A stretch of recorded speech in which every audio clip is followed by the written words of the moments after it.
कानून हाथ में लेगा, हम कड़ी कार्रवाई करेंगे।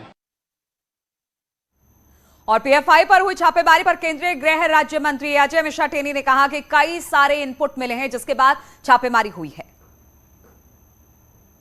बहुत सारी एजेंसियां ऐसी हैं जो लगातार जो ऐसी घटनाएं होती हैं, जो कानून व्यवस्था के लिए चुनौतियां होती हैं, उस पर लगातार काम करती हैं और अलग अलग क्षेत्रों में काम करने के लिए अलग अलग एजेंसियां हैं, सक्षम एजेंसियां हैं। एनआईए एक बहुत ही सक्षम एजेंसी है और पीएफआई के बारे में जिस तरह की सूचनाएं हैं, जैसी गिरफ्तारियां हुई हैं, जैसे कामों में उनकी संलिप्तता की या संदिग्धता की ऐसी बातें लगातार उठी हैं, वो जांच का विषय है और उस पर जांच हो रही है। कई प्रदेशों में इस तरह की कार्रवाई हुई है जिसमें कुछ लोगों की गिरफ्तारियां भी हुई हैं। अभी चूंकि जांच चल रही है, इसलिए पूरी तरह से इसके विषय में स्पष्ट रूप से कुछ भी कहना अभी संभव नहीं है।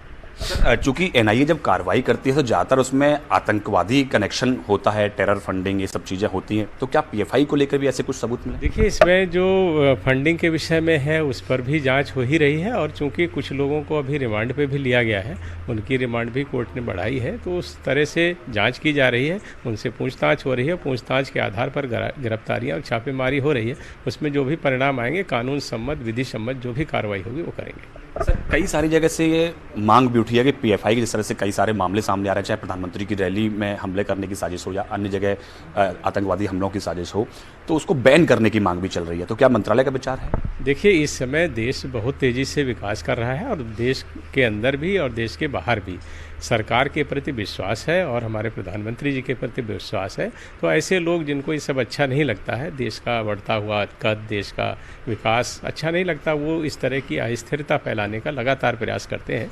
ऐसे लोग हैं, वो कर रहे हैं, तो कानून अपना काम करेगा। तो डिप्टी सीएम को सुना और अजय टेनू को भी हम